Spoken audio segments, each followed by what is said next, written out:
In this video, I'm going to show you how to place the front brake calipers on this Toyota Corolla. They're located right behind your front wheels. We're going to be installing these performance calipers. Let's get started. With a 21mm socket, remove all 5 lug nuts and then remove the wheel. If your vehicle has locking lug nuts, break them free first with a breaker bar with the wheel on the ground. Otherwise, the splines on that locking lug nut socket could get damaged and break off. I've already loosened mine up, so let's remove the rest of them. Not all vehicles have these locking lug nuts.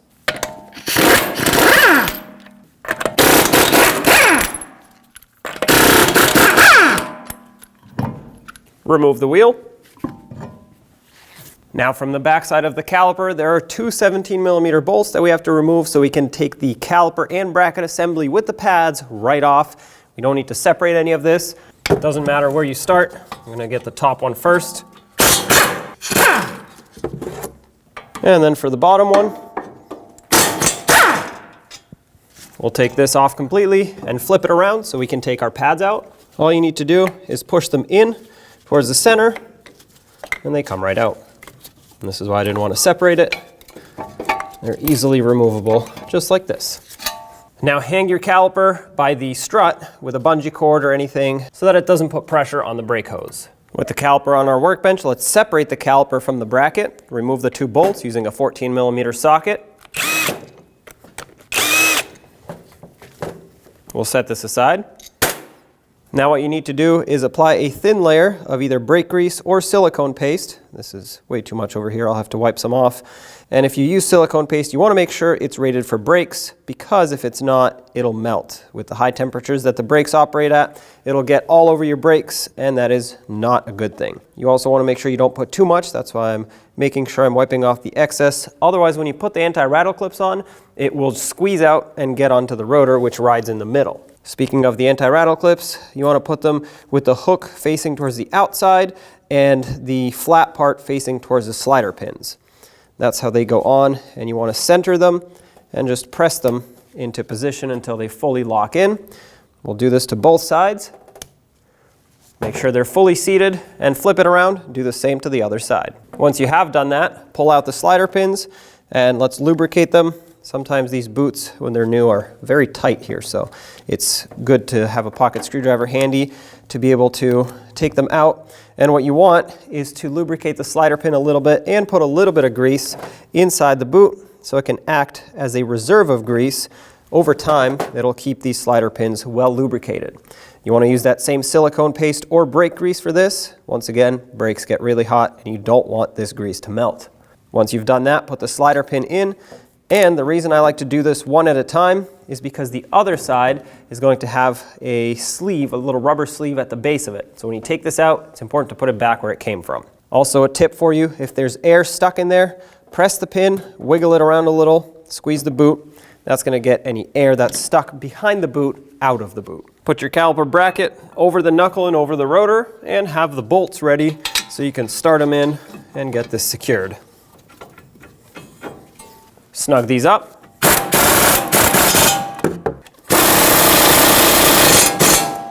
And torque them to 79 foot-pounds. Install the pads. The inner one has the wear indicator that goes at the top. Put them in at an angle and push them in. Make sure they're seated. There we go. The outer one does not get a wear indicator, by the way. Take your brake caliper, put it over the pads, over the slider pins, and have the hardware ready so you can line it up, thread it in, and secure it. Torque these 2 bolts to 25 foot-pounds.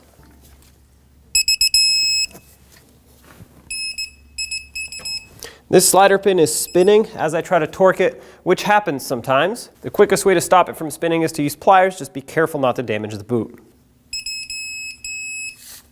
Remove the banjo bolt that comes mounted on the caliper with the 2 washers. Take 1 washer off, but leave 1 on, and set those aside. With a 14mm socket, remove the banjo bolt off of the old caliper. Have a drain pan underneath. Separate these. Take the banjo bolt with that 1 new copper washer After making sure that no washers are left on the hose, slide that through. Another copper washer on the other side, making sure that the hook from the hose goes right into its cutout on the caliper. Using an 11mm wrench or socket, tighten this up so at least it stops leaking until we torque it. Torque this to 21 foot-pounds. All right, basically you just want to squish those copper washers so it can create a nice tight seal. Let's remove the bleeder screw cover. And with an 8mm socket, break free that bleeder screw. There we go. Now we'll wait for fluid to come through, push all the air out, no more air bubbles. Then the system should be free of most, if not all of the air bubbles that are in it. But you can still perform a manual brake bleed, which is recommended. You'll see how to do that at the end of the video. For now, let's just wait for this to be done. Our gravity bleed is done. It looks like there is clean, steady trickle of brake fluid coming out of the bleeder screw. No air bubbles. So let's close this off using that 8mm wrench. Just snug it. And now we'll use some brake parts cleaner after I wipe this off and just rinse this down so there's no brake fluid dripping all over the ground. Cap off the bleeder screw once you're done. Let's get the wheel back on. Hold it on here and install all 5 lug nuts. We'll bottom them out in a cross pattern, and also in a cross pattern, we'll torque them to 76 foot-pounds.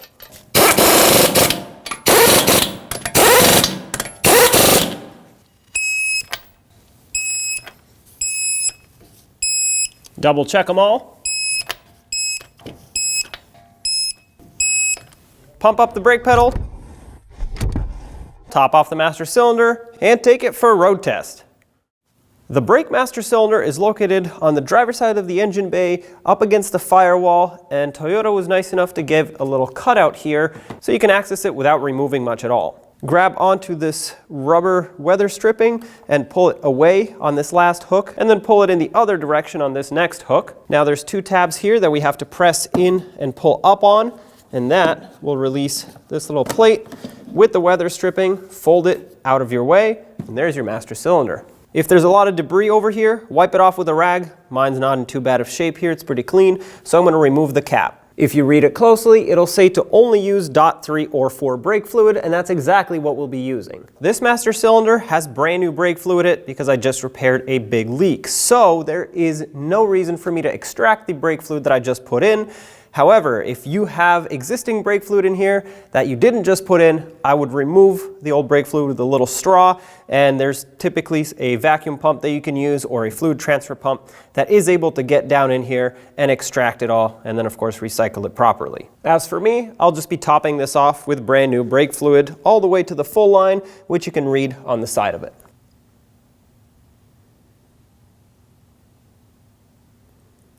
Once you've filled it up, cap it off. Now these vehicles will come with either rear drum brakes or rear disc brakes. We happen to have rear disc brakes, but the sequence is exactly the same. So you start at the right rear wheel, that's the passenger side rear. Then you move over to the left front, that being the driver's side front. Then you top off the master cylinder. Then you move over to the driver's side rear, or the left rear. And then you finish off with the right front, that's the passenger side front. Then top off the master cylinder again, and if you think you need to bleed some more, do it again in the same sequence until no air bubbles come out of any of the bleeder screws. We are now at the right rear wheel. This is our first caliper we're going to bleed, so I'm going to pop the bleeder screw cap off. I have an assistant in the vehicle that's ready to pump up the brake pedal and create pressure. And with a 10mm wrench, I'm going to be ready to open the bleeder screw once there's pressure built in the system. Go ahead and pump up the brake pedal, please.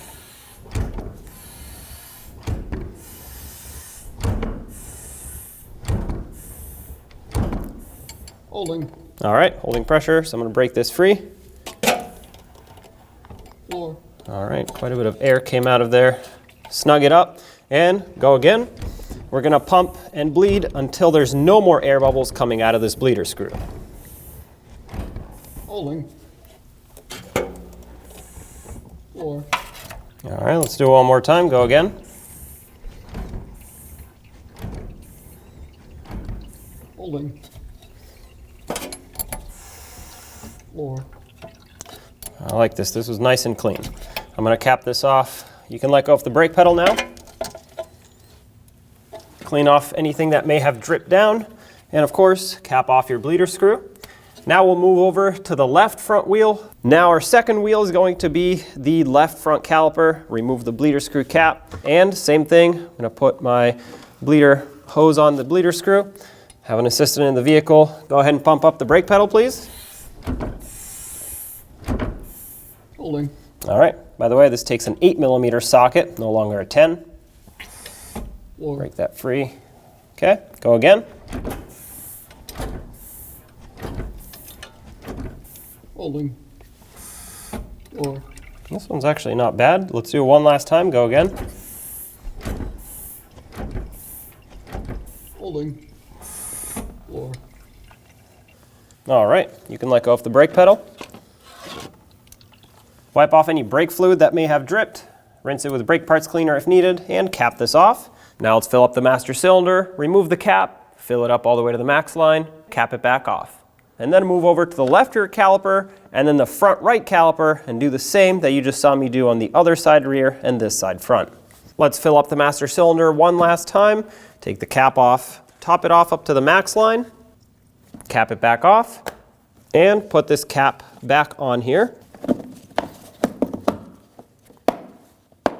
Make sure this is still hooked in. All right, there we go. Job is done. Put the wheels back on and torque them to 76 foot-pounds. When only the best will do, demand TRQ. The only company that lets you view before you do. TRQ is committed to offering the highest quality aftermarket auto parts that are engineered for peace of mind. Thanks for using and viewing with TRQ.